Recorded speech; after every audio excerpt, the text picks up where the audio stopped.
Bangsa Quraisy mengutus An-Nadir bin Al-Haris dan Uqbah bin Abi Mu'ayt untuk menemui para tokoh Yahudi di Madinah dan menanyakan kepada mereka tentang Muhammad SAW dan sifat-sifatnya dan apa yang diucapkannya. Sebab mereka adalah ahli kitab pertama dan mereka memiliki ilmu para nabi yang tidak dimiliki oleh bangsa Quraisy. Akhirnya kedua utusan ini tiba di Madinah dan bertemu dengan para tokoh Yahudi dan mengatakan, sesungguhnya kalian adalah ahli Taurat.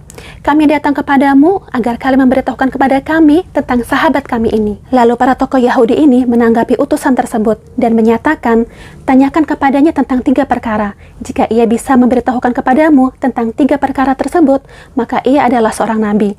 Tapi jika tidak, maka ia adalah orang yang mengada-ada. Tanyakan kepadanya tentang beberapa pemuda yang pergi pada masa awal. Apa yang mereka alami? Tanyakan kepadanya tentang seorang pengembara yang berkeliling menjangkau arah timur dan barat bumi. Apa beritanya? Dan tanyakan kepadanya tentang ruh. Apa itu ruh? Jika ia mampu memberitahukan kepadamu tentang 3 perkara tersebut, maka ia adalah seorang nabi. Tapi jika tidak, maka ia adalah orang yang mengada-ada.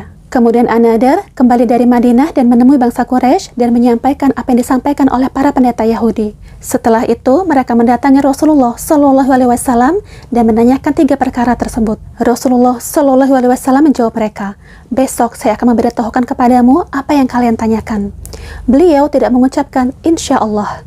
Lalu mereka pergi meninggalkan beliau. Ternyata selama 15 malam Allah tidak menurunkan satu wahyu pun, dan Jibril juga tidak datang kepada Rasulullah. Hingga penduduk Mekah menyebarkan berita jahat dan bohong.